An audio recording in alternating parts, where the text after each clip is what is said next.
અમરેલી જિલ્લાના ધારી તાલુકાના કેનાલપરા ગામમાં વીજ કરંટથી એક ખેડૂતના મૃત્યુએ ગામમાં રોષ ફેલાવ્યો છે। દેવચંદભાઈ પોલરાગ નામના ખેડૂતનું વીજ કરંટ લાગવાથી મોત થયું છે। આ ઘટનાને લઈને ગામના લોકો નારાજગી દર્શાવી રહ્યા છે અને જવાબદાર અધિકારીઓ સામે કાર્યવાહીની માંગ કરી રહ્યા છે। આ મામલે વિસાવદર વિધાનસભા સીટના વિધાયક ગોપાલ ઇટાલિયા ગામમાં પહોંચ્યા અને પીડિત પરિવારની બહારે ઊભા રહ્યા હતા। તેમણે ગામ લોકો સાથે ચર્ચા કરીને આ ઘટનાના જવાબદાર અધિકારીઓ સામે કડક પગલાં લેવાની માંગ કરી હતી। ગામ લોકોનો આરોપ છે કે વીજળી વિભાગની લાપરવાહીના કારણે આ દુર્ઘટના થઈ હતી।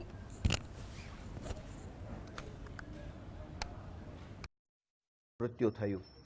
આવી ગંભીર બેદરકારી કરનાર વીજળી વિભાગના જે કાંઈ અધિકારી કર્મચારી કે જે માણસ હોય એમની ઉપર FIR લખાય એવી માંગણી સાથે આજે અમે અહીંયા આવ્યા।